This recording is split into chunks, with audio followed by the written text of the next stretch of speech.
Good afternoon. My name is Kathleen Smith, and I am the Chief Outreach Officer here at ClearedJobs.Net. And one of the things that I love to do, and I am so honored to be able to do, is to give back to the community.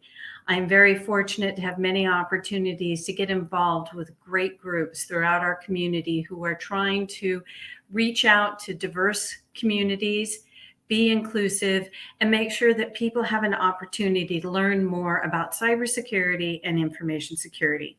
One of those great conferences that is coming up is the Diana Initiative. This year it will be virtual, and it is July 16th and 17th, and there's still the opportunity to be able to get tickets to this great conference. There are many scheduled talks, there's activities, there's Lockpicking Village, Career Village, and several Capture the Flag opportunities. But one of the things that I always love about the Diana Initiative is we have really great conversations. A few years ago, I had a panel, and the panel was about the different career paths that women in information security and cybersecurity were taking. And I found out by serendipity that many of the women on the panel had military backgrounds.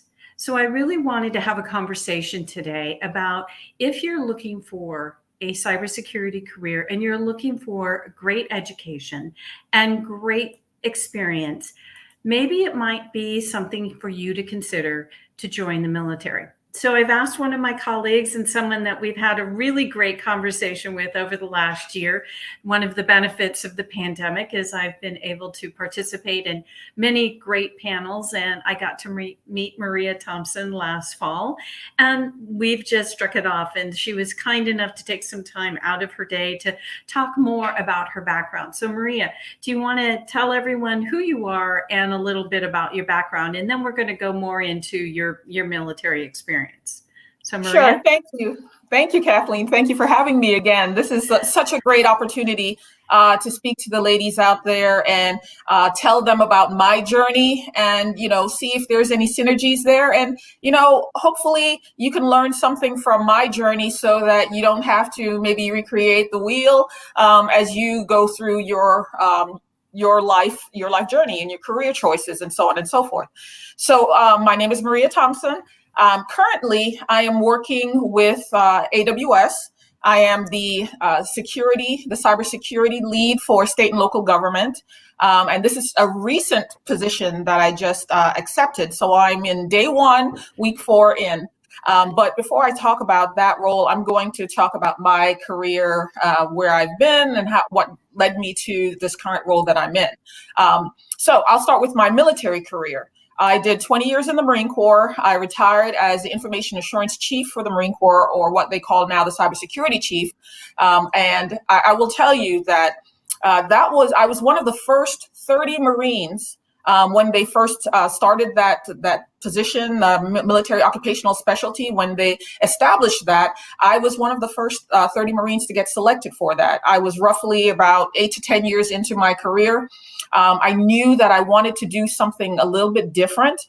And so when that opportunity came, I said, this could go either way. It could go good or bad, depending on how the planned trajectory of that MOS. So I decided to take that position, and I was successful, and I retired at the senior level for that. Then I moved on to, I went to Iraq for a year as a contractor. I worked as a certifying authority. So if those of you are familiar with the DIACAP back then, which is the accreditation process for all the systems that are connecting to the networks, I was responsible for those connecting to the Multinational Forces Iraq network. And I did that for a year. Then I left, came back to the States, and I worked in a software integration lab as a security engineer for a year with an organization that was responsible for creating software and applications to detect IEDs that were in place across the country or in overseas, in Afghanistan, Iraq, so on and so forth. And then I had the opportunity to move to my next position, which I held for 3.5 years as a contractor working for the Environmental Protection Agency. I did that for 3.5 years. I was responsible for their security operations center, so I was a security lead there. And then the opportunity to work for a state government came about. And I moved there, and I was with state of North Carolina as the state's chief risk and security officer for 6.5 years. And then again, as I mentioned earlier, that I moved into this position, and I've been in this position day 1, week 4. So as you can see, I've stayed very close to my public sector roots as much as possible, because that is definitely where my passion is. And, that's where I am right now. And I am learning as I go about this new beast. This is my first foray into the private sector. So I think it's going to be very interesting, very challenging, but it's something that I'm up for and very motivated about. So that's really great. You just sort of gave us a really great snapshot of everything that is going on with your background. So let's really talk about, what was young Maria thinking about when considering going on to the private sector or joining the military? Were you looking at joining the military for experience, or what was your your mindset back at that time? So I will tell you, I am a child of immigrants. So I was raised in Jamaica. My parents are Jamaican. I know you can't tell by my missing accent, but it's there. And when I graduated high school in Jamaica, I was 17. I moved back to America, and I knew I wanted to go to college. And I knew that the military would give me that opportunity to go to college. I knew that I wanted to travel and see the world. And so, I decided I wanted to go into the military. And funny story, I will tell you, back in the day when I was looking at the different services, the Marine Corps was never one of those services that I saw, commercials about. So I absolutely consider this a, little child, teenager, whatever, moving to America. Even though I was born here, wasn't familiar with the U.S. military services or anything. And I would see the Navy commercials, and of course I would see the Army commercials. So when I went to the MEP station to find out more about how to join the service, I gravitated towards the naval side of the house, and I went to the office, and the recruiter was not there.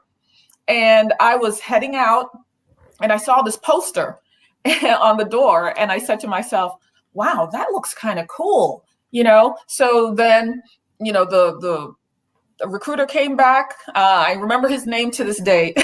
Sergeant Nelson Petrie walked in, and he showed me that commercial for the Marine Corps. And I said, yes, that's what I want to do. I want to travel and see the world. I want, and of course I wanted to get, the opportunity to get an education out of it. So I went in, as I mentioned before, did my 20 years, and I got out with the education that I wanted to go in with. I went in with nothing, and I came out with a master's degree. So as you can see on my walls, I met my goals. And this is something that if I tell everyone that I mentor, that if given the opportunity to do this again, there was absolutely nothing I would change. I am very happy and very pleased at the decision that I made. And I think it was something that not everyone is fortunate enough to be able to do it because of medical reasons or anything.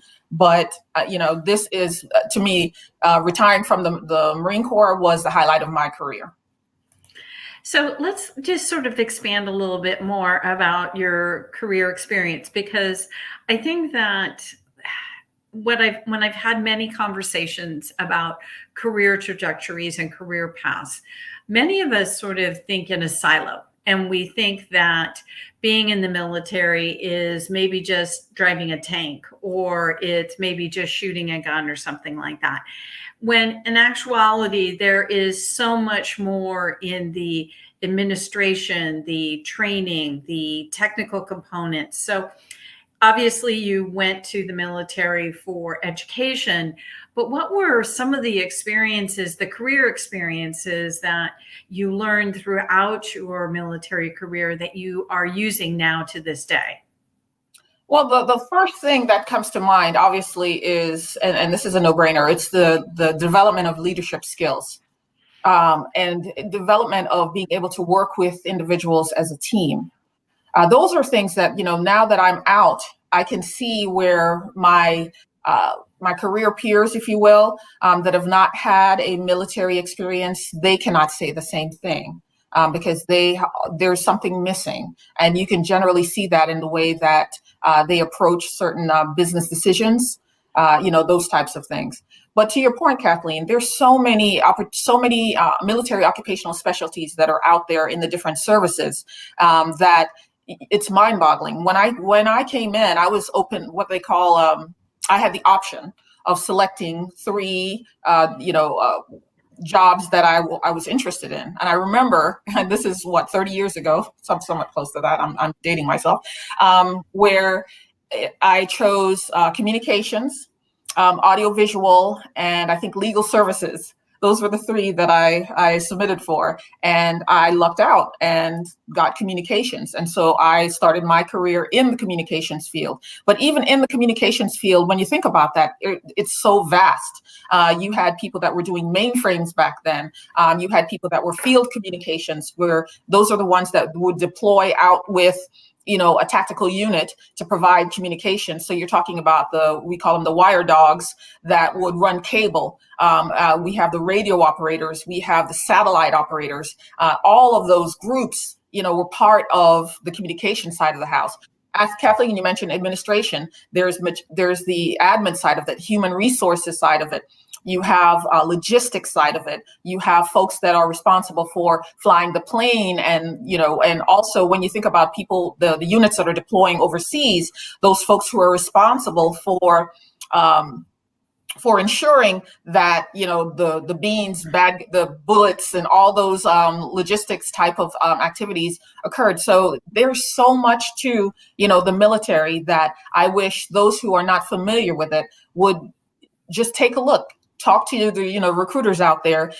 I'm sure there's a lot that's on the internet that they can do some research and find out more about it.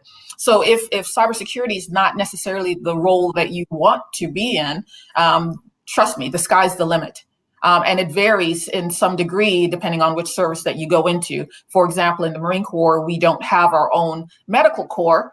We typically use our naval corpsmen who are attached to the Marine units whenever we deploy, those types of things, those variances. So again, and when you think about it, all these services, what is the one common denominator that you can think about is there's always comm. There's always a need for comm. Technology is that framework that is used across all of them. So again, sky's the limit. So much out there that you can learn and find out about. Just do some research, find a mentor that's in that space, and reach out to them and see if you can get more information and find that area that really is your passion, because I think that is very important as you go through your career. So all really great points, because when I talk to many veterans who are transitioning out of the military and they look at what they have done in their career, they really don't think of all of the logistical, managerial, leadership, team building, initiative components that have been part of their career. They think, I was just a staff sergeant and I didn't do much, when in actuality, managing a platoon, managing that workforce, being able to build a team, to cross-discipline communicate. There are so many different experiences that transitioning military personnel forget about when they write their resume. But I also like turning this around and saying, if you're really looking for skills development, career development, looking at, any of the branches of the military is a really great career option. But let's sort of dive deeper a little bit back into when you were one of the 30 Marines that went into cybersecurity. And can you just sort of walk us through step by step how the military, being one of the first 30 Marines who were doing cybersecurity, how that has helped build your cybersecurity career? Yes, absolutely. So, again, out of the 30 that were first selected, I think there were a total of 3 or 4 females out of that group. So, when you think about it, we talk about the current state of women in technology and women in cybersecurity and the small footprint that we hold. You can see that goes across everything. So, I was one of 4 females to join and be that first 30. When I retired, we had over 100 cybersecurity focused Marines that were primarily, not just on the IT space, just primarily cybersecurity. And the numbers for the females grew, but not that much. We're still very heavily on the male side of the house. But as the Marine Corps is very good, and I think the military in general is very good at making sure that you receive training. So we were sent to the training house. Curriculum was developed. We were, had a lot of opportunities to have hands-on keyboard, which is very good. And I think to have that foundational knowledge for cybersecurity, because no matter where you are in your career path, I think having that foundational knowledge of the networks and the, network architecture and, application security and those types of things help to build you. So when you get to that managerial role, you have that knowledge and that you can reach back into and better understand, the decisions that need to be made and how to, react to any situation that may come forward. So, again, getting the training while you're in the military, but if you're not able to, there's other opportunities. I know that there's a lot of internship programs that are out there for those who've not been in the military and who may be listening with large companies. That are willing and able to train you into a specific role within cyber. Cybersecurity is very large, obviously, because there's so many different pieces to it. And, you have to figure out, do you want to be a person that is doing intrusion detection?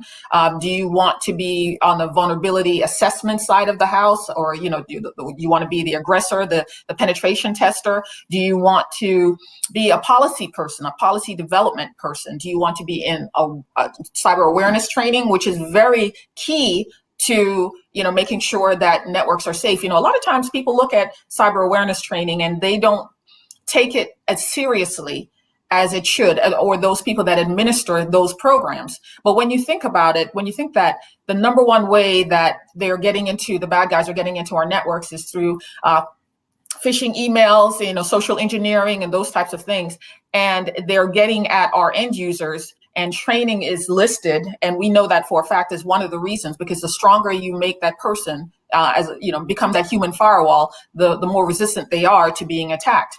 Right. So again, cyber awareness training, being in that training group if you want to, to work in that field. There's so many different areas that I'm not listing. But if you look on the NIST-NICE framework for cybersecurity, you can see all of the different disciplines and where cyber overlaps into a lot of those areas that you wouldn't, generally not think about. For example, acquisitions. If you're in a role where you are purchasing solutions for organizations, there is a cyber role in there. You have to understand cyber because obviously you want to make sure that solutions that are being purchased have the right security capabilities that can be resistant to cyber attacks. Also to make sure that you don't have supply chain issues and you're purchasing solutions outside of what we would call maybe a safe zone or of countries that are not known to be aggressive to, the U.S. policies and so on and so forth. So as you can see, so from my military career, transitioning to, all my other jobs, they were all cybersecurity focused, and they all allowed me to have a better and a different view of cybersecurity from a certification and accreditation process side of the house when I was in Iraq as the certifying authority. From a application development side of the house when I was in a software integration lab, and at the state of North Carolina, having to run that security program, establishing a whole of state approach to cybersecurity was huge, and it crossed a lot of those different swim lanes, if you will. and then now to my current role with AWS, where my goal is to ensure that I continue to educate as much on cybersecurity and, assist those entities that are moving to the cloud to make sure they do so securely and they have the right resources to do that, and that, their workloads are protected along the way. So what's interesting is what I'm hearing from what you're saying is that, a lot of times, we're now all very aware of the cybersecurity and cybersecurity risk, but over the time that you've been in the military, you were having to make sure that the security, the cybersecurity, information security was protected all the way through to the warfighter, because you were looking at every different component of the cybersecurity from anywhere back at the base all the way out to the warfighter. And that's very similar to what we have now, which is making sure that whenever we create a product, create a program, it not only has to be protected here in the company, but all the way through to the end user, all the way to the the customer, all the way through to the patient, all the way through. So I think that your military background really provided you that experience of looking at something all the way from all the way through development, through deployment to what was happening with the end user. So really great example there. I wanted to touch just a little bit on, in the military, there are specific certifications that you're needed. So do you want to talk a little bit about sort of the pace of the various different certifications that you were required to get when you were in the military and how that helped your cybersecurity career? Sure, Kathleen. So when I was in, we had what was called the DoD 8570, the Information Assurance Workforce Plan. And what that did was it identified specific job roles in cybersecurity and the certification levels required in order to achieve them. I think that policy has now been somewhat incorporated into the NIST-NICE framework, which was the National Institute for Cybersecurity Education, that framework. But what in essence, what it did was it identified specific areas of operation within an organization and the type of the level of certification that would be required. So, for example, and this is just an example, if you were at a unit level, small unit level, and you are not at the point of presence where the internet, where you actually have the egress point to the internet. But you were down at your unit level, you were managing a small subset of end users and those types of things. You would need maybe something along the lines of a Security Plus or A Plus or Network Plus certification. As you go further up the chain, your roles and responsibilities increase. And your requirement to protect that organization, the responsibility of protecting it also increases, which means that you need to have a higher level of certification. So you'd start to see certifications such as, depending on if you were in a role where you were a analyst or intrusion detection or so on and so forth, you see some SANS certification. Some auditor certification. If you're on the manager level, you start to see certifications such as the CISSP. A lot of you are very familiar with the CISSP. You'll see, those the CISM, which is this security manager certification, those types of higher level certifications. So as you get further up the chain and your responsibilities grow and your realm of protection, if you will, your area of responsibility increases, the level of certification increases as well. I would caution those who are new in the cyber field to shoot for a certification such as a CISSP. From as your first certification to achieve. And then the reason why I say that is there is a lot that you have to understand. And even though the market is asking for folks with a CISSP, Generally speaking, that's not that the certification, having that certification will only get you through the door, but your knowledge is what's going to keep you inside of that organization. And I would recommend that you start with a lower level certification, such as a Security Plus, and get those foundations that are core to what your level of understanding is. And as you increase your knowledge, then you achieve, go for the ethical hacking, if penetration testing is your thing, those types of certification as you climb the ranks. So give yourself that opportunity to grow, and don't resume, I would call it, those folks, for senior folks that are watching this, and you've been in interviews and you've seen some of those resumes where you have a candidate come in front of you and they have just about every certification known to man, but then when you start to ask them specific questions and they are not able to clearly articulate or what those things are, whether they're security solutions or how you would deploy them, or general things about a security program, then you start to realize that those folks were just what we call them cert hunters, and we don't necessarily want that. So, and for those who are new in their career and in their journey, I don't want you to be a cert hunter. Make sure that you have the foundational knowledge that will back up the certifications, and that will make you so much more of a stronger candidate when you go in for interviews. Great. And the one thing that I love, we always have the discussion about, do I go after the certification? Do I not? But, the certification in the civilian world is so expensive. And in the military, it's already taken care of. So if you're looking at building that certification and building the experience, the military would be a great place to join. And Kathleen, I just want to add as well on that.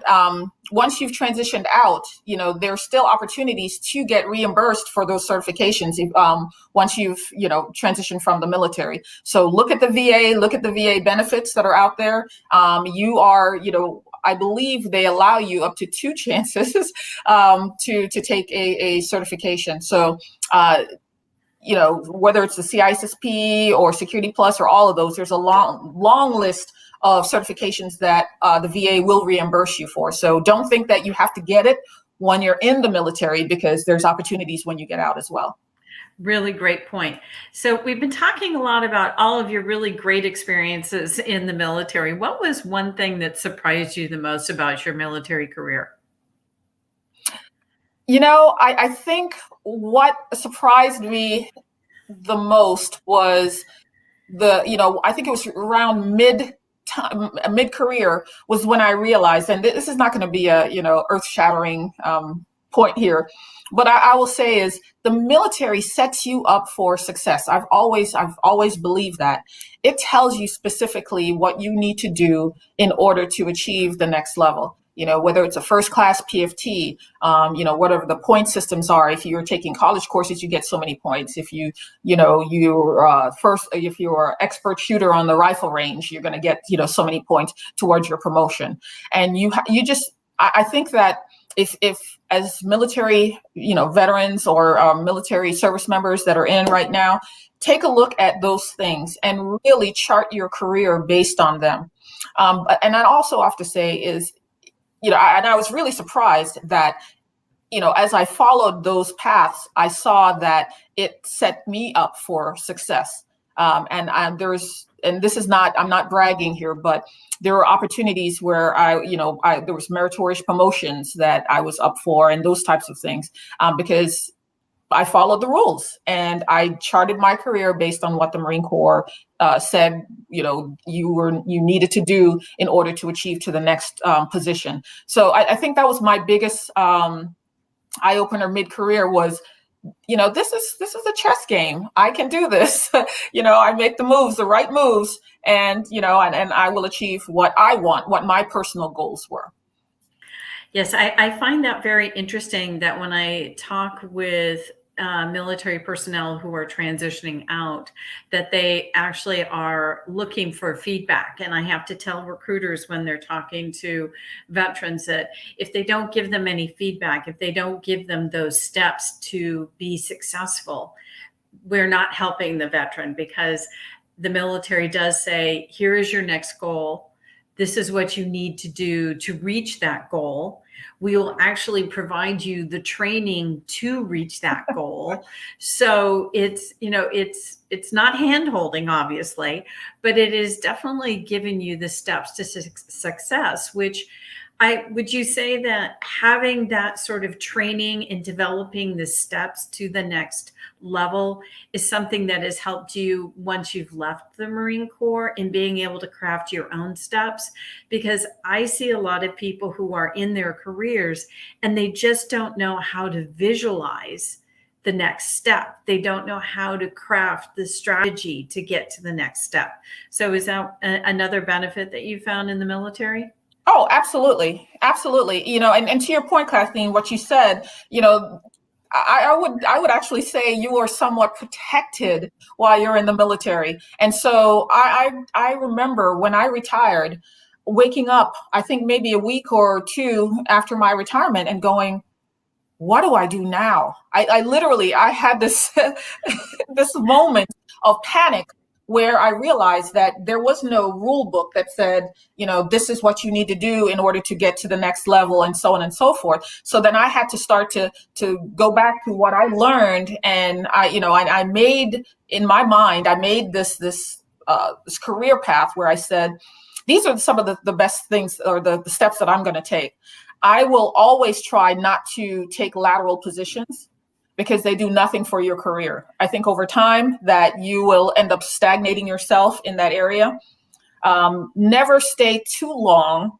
Again, this is a personal choice, but for me, if you want to go up, and meaning if you want to climb to a higher position or something like that, do not allow yourself to stay too long in that position, because you get stale and your worth is lost. So, if you remember my timeline, when I was at the EPA, I was there for 3.5 years. It's almost like a military. It's time for me to move to another duty station, right? And that's exactly what it felt like. It felt like that. It was like, okay, where are my orders? I need orders. And as luck would have it, the position presented itself through LinkedIn. So again, for those who are not on LinkedIn, definitely go on LinkedIn. Make sure you have an account there. Make sure you keep it very professional. It is not social media. Keep it professional, so that, if there are headhunters out there, they can find you.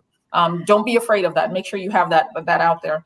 And as as you look at your every so often, you need to take a step back and evaluate where you are in your career and make those life choices. Do I want to stay here and retire again at this this position, or do I want to move forward? When I was at the state, I hit that mark at 6.5 years where I really had it was a perfect storm for me. I was getting to that point where I felt I had achieved some strides at the state, set them up, in my opinion, for success. And I wanted, and I wanted more for myself, because I wanted to learn more and I wanted to challenge myself. And the one area that I've never been was the private sector. And even though I'm supporting the public sector, I've never been in the private sector. So it was a completely different role for me. And, I'm knee deep in it. I'm in it. And so I'm learning as I go, and it's definitely, it's going to be challenging, but I'm up for it. And you always have to be hungry. I think when you lose that hunger, then you fall into complacency and you're not putting your best foot forward. So, again, reevaluate your steps in your career, make sure that it's right for you. Stay hungry. Sorry, not hunger. Stay hungry. And, you will always, if you're hungry, you will always you're always looking for opportunities to make yourself better. Now, when I say looking for opportunities, I don't mean every year to jump jobs, because I don't think that's the right decision. After a while, it's not going to look well on your resume, and folks that are interviewing will not think that you're serious. And, and that would be a strike against you. So be careful about that as well. But make sure you leave a positive mark before you move on to your next job as well, so that you never know when your paths may cross again. Don't burn your bridges because that will come back. It definitely will impact you. Even though you may not think it will, it will at some point. So just be careful about that. Yes, I know burning bridges is definitely not something you want to do, no matter how badly you want to burn the bridge and flame somebody on social media. Believe me, it will come back at one point or another. So even though, you were in the Marines, what would be the 2 or 3 things that you would recommend someone who's considering going into the military? How would you evaluate the various different branches to go into? And I don't mean to put you on the spot with this. Well, you know how this is not going to bode well for the other services. Obviously, I'm biased. Obviously, so I will say this though: all of the services are wonderful services. We joke and as service members, we tease each other often. Obviously, the Marine Corps, we think we're the best. We're the elite service. We are the 911 for, and we go back and forth to this day. Anytime I meet someone from a prior, another service, we have this little service rivalry between us. But we all have our strong points. The good thing I would say, though, across the board, as it pertains to cybersecurity, the services as a whole are really, really good. They have really good service training facilities for that, and opportunities at the joint level, cybercom and those types of things, where all the services play well together. I think that obviously if you're going into the medical field, the Marine Corps would not be the right one for you. If you love physical fitness, bragging rights, then definitely the Marine Corps. But again, all of the services play a tremendous role in protecting our nation. So with all sincerity, I would say you can choose any service whatsoever. You would not, as long as you serve. That's the one message I would like to impart on you. It doesn't matter what service you are in. Yes, that's great. I mean, we've been on panels before where we've had someone from the Coast Guard, we've had someone from the Air Force, we've had someone from the Army. Yes, the rivalry is, good family fun rivalry. Yes. We all have our, calls, our handshake. We love them all. We love them all. We're going to be very clear about that. I'm also just going to put in a little plug here for any of the reserves. All of the reserves also have a cyber core. So yes, if you already have a career that you're involved in, but would like to add an additional level of training, responsibility, definitely look at any of the military reserves. We've had people on the panels as well. Yes. And the National Guard. Yes. I will say, because I cannot leave this discussion without mentioning the partnership that I had with the North Carolina National Guard cyber team. To be honest, before I actually took the position at the state, I didn't know that the National Guard had a cyber team. But when I met those guys, they were my brothers in arms in the cyber war that we were dealing with. They great, knowledgeable, helpful, strategic thinkers that they had there. We were partners in establishing a whole of state approach to cyber in North Carolina. And I'll say that most states, if not all, have a cyber unit within their National Guard. If you're interested in that, that's an opportunity as well to be part of that. And what you're doing is you're supporting your citizens within your state and protecting the state and local government infrastructure. It's a wonderful calling. And I think that, that's they are always short, generally needing people. As the ransomware attacks are hitting, state and local governments more, the need for these types of smart individuals, is there. They definitely could use your help. So again, another opportunity. Shout out to the National Guard. I won't say that. I was going to say ooh-ah, and that's not what I want. I want hoorah. Anyway, so why we're here today? We're here today because we want to share with everyone this really great conference that is coming up next weekend, the Diana Initiative, which really supports diversity and inclusion in the information security community. You can get tickets at Hopin. The website address is on the screen. We have keynote speakers who are some great friends of mine. We have some great talks, everything from how to get into information security and cybersecurity, all the way to a great panel on CISOs, including my dear friend Wendy Nather. So some really great talks that are going on. There's also the Lockpicking Village, which might be closed now, but there's also a great opportunity for the Teen Village. So if you have a teenager who's interested in cybersecurity or information security, this is a great opportunity. They get a free ticket. You have to sign on with them, but they get a free ticket. A great way to expose your teenagers to information security and cybersecurity. If you're looking to volunteer, they're still looking for people to do speaker wrangling, to just help out online, which is another great way to get experience in information security and cybersecurity. They also, to all of my recruiters out there, they're looking for people to do resume reviewing and career coaching and mock interviewing. So I hope some of my recruiter friends out there will be out there. And last but not least, they're always looking for donations. Do remember that many of your companies do have matching donations. So whatever you donate to the Diana Initiative, your company will more than likely match it as well.